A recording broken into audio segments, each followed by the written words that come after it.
We didn't always watch football at Buffalo Wild Wings. Protect the football. Buffalo Wild Wings. Football the way it should be. Welcome to the Buffalo Wild Wings Coaches Corner here at the Hoopsville National Invitational Classic, and we are talking to each of the coaches here at the tournament, and we're now joined by Coach Chris Harney from the number 19th ranked St. Mary's Seahawks. It's kind of familiar saying ranked and Seahawks in the same sentence over the last few years. Yeah, it is. We've worked hard in these past years to achieve success, and it's definitely great being ranked. I definitely think during the year when you're ranked, it's a great accomplishment. I mean, preseason ranking. Yeah, preseason. It's a little bit of a beauty pageant. Sure. Not really sure where you take it when it's over, but it's you enjoy it, but I'm not sure. Really, it's about how you're playing at the end of the year.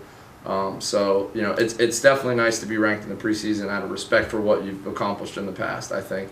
But going into this year, we're just working hard and really trying to find our identity. We're just trying to play well each game and not really focus on rankings and things like that. Another NCAA tournament last year, despite not winning the conference, Mm-hmm. which almost seemed routine for you guys. But at the same time, 4 seniors on this squad. Mm-hmm. You look like you're positioned for another good run like you've had in years past.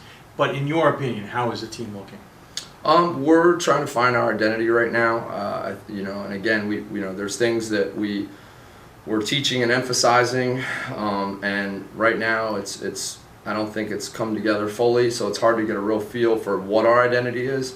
The guys have to kind of, we can tell them what we'd like our identity to be, but they have to buy in, and I think that's every team in the preseason leading up to your first game, and the teams that solve that riddle the quickest get out of the gate well, and so right now I think I'm excited about this game and these. That we kind of take it game to game. I'm kind of excited to see how we respond. We've had some tough practices since from the start, and again, I've been really stressing about what our identity is on the defensive end and the offensive end, and really now it's going to be nice for them to be able to just go out and perform and not have to beat on each other and that kind of situation. So, of course, starting off the season here at the Classic, you've got a few tough teams. You're taking on Catholic, who we're talking to you before that game, defeated Transylvania rather handily last night, and then you have, no matter what happens, Randolph-Macon on the other side of that, who's going to take on Transylvania. So it's not an easy start, and we haven't even talked about the rest of your non-conference schedule, but just out of the gates, this one's going to, at least you got to be ready for this. Yeah, absolutely. Catholic for starters. Great coach and Coach Howe's, veteran coach, been around, seen it all, and they're a veteran squad. They're led by a senior point guard, who's playing phenomenal basketball right now, a senior center who's playing absolutely great, doing a great job in the post, and they've got the Libero kid who's just a all-around tremendous Division III player. He's just a great catch and shoot, off the dribble, whatever. He can shoot the lights out of it, and he's got a high IQ. And then what I look at their team and I see, just based on that first game, they've got great chemistry. They have role players in that team. They have got young players right now that are really playing their role and really getting those 3 guys the ball, if you look at the box score. And I think Koenig is also impressive. He's kind of like the laundry man. He's getting rebounds. He's scoring a few points. And when you have guys that are willing to buy into those roles, you're gonna have a great team. And based just off on their success last night, I think the future looks bright for them. Hopefully we can derail that a little bit, but it's a long season, and just like us, I know Catholic's the same way, and I know Coach Howe's for a long time. We're just taking everything game by game, and we just want to play well. We want to play well, and at the end of the year, we want to be in a position to possibly play in the NCAA tournament. Randolph-Macon, almost a mirror image. Great coach, veteran coach who's been around, solid team. Now, Macon is a little different team, I would say, because I feel like they have a little more depth. But again, 2 great programs, obviously 2 huge obstacles for us. But if you look at my record on our non-conference every year, I load our schedule up, and I do it for a reason, because I think you've got to play the best if you want to be the best. And I think you want to play great non-conference to prepare for the conference. One thing we do in our practice every day is we break it down to CAC champs. And the reason we do that is because our focus is winning the regular season, always. In fact, we talk about it. It's something we talk about all the time. And I think last year was really a great example of that, because we won if we didn't win the regular season last year, we don't get the at-large bid, hands down. Absolutely. That's it, And I think I think it's important to have goals, obviously, to go to the NCAA tournament, obviously to win a national championship. But I think a lot of people can overlook how important winning that regular season title is. So we talk about it all the time in our program. And we've won it the last 4 years, and that's part of the reason why I think. I just think that's a big piece of it. If that makes sense. Quickly on the CAC, how do you see the CAC shaping up this year? I think last year some were disappointed in the sense that they thought Wesley would be kind of in the mix. They were never in the mix. They were surprised with the way York responded. Granted, in their last year with Coach Gamber, you could say some of the emotions helped ride that. Mary Washington seems to be on the verge of returning to its heyday, as it were, in way of playing. And of course, you're still there, and you've got some other teams in there that are mixing and matching. York has a new coach, but that doesn't mean they aren't going to be right there and competing. I think I think York will just pick up right where they left off. I have a lot of respect for Matt Hunter. I've known Matt a long time. I'm starting to feel like an old man now, because I've known these guys as assistant coaches. You don't look it. Josh Merkel, he's a great guy, great coach. I've known these guys as friends, and of course now they're head coaches, and not only that, but rivals. Right. But that doesn't change the fact. I think those guys. I think they're great coaches. I think Matt's going to do a great job at York, and I truly mean that. And I think Josh is already doing a fantastic job at Salisbury. I think Salisbury is a dark horse this year to be one of the top teams in the region, and you can quote me on that. I think that they're a sleeper team, and I really think they're going to surprise people, and I think they're dangerous. Mary Wash, the same thing.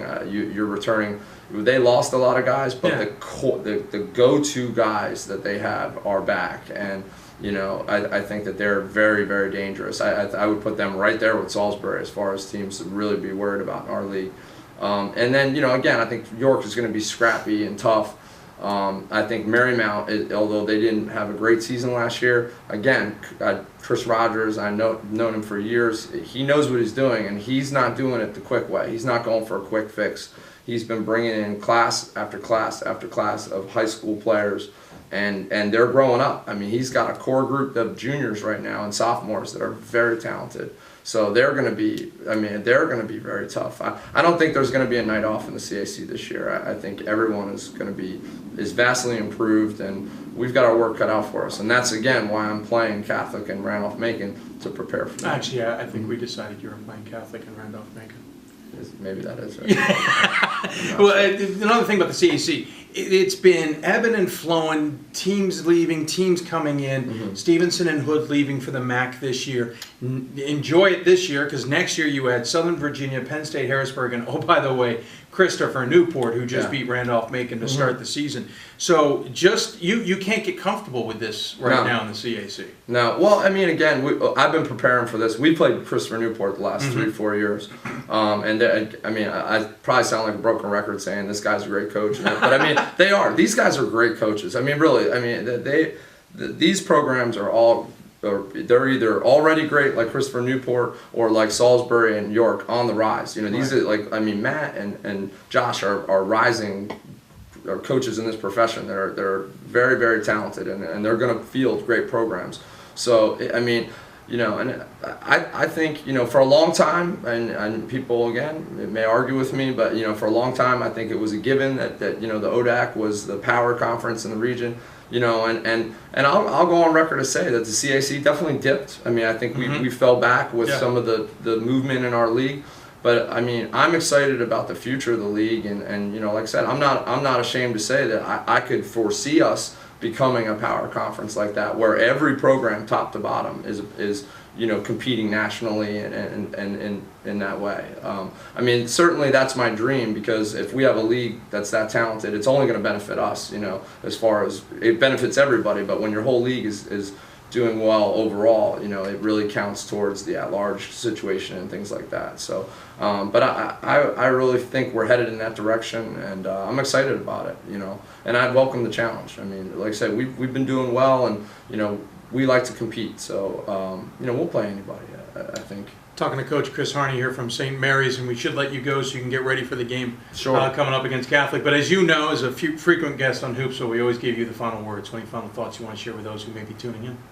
Well, I mean, as always, and I listen to your show all the time, and I definitely have to give you guys credit for doing this, and I feel like you've really helped D3 get on the map here with all the work that you put in. I know as coaches, we put in a lot of work in D3, washing uniforms and God knows what else, and we go home and our kids don't know our names. And, but I mean, I know that you guys have put just as much time and energy in, and obviously I appreciate that, and I know all the coaches really do. And last word, I'm excited. I mean, this first game, and I just think it's great. In no disrespect to Division I and Division II, and those are their own. They kind of have their own thing, but I mean, I just love Division III, and I love the competition that goes on. I love that these guys are working on research papers on the van here. It's a different type of game, but I mean, I absolutely love it, and I'm excited about the season. Very good. Yeah. Coach Chris Harney, St. Mary's here on the Buffalo Wild Wings Coach's Corner. Yeah. Thanks again.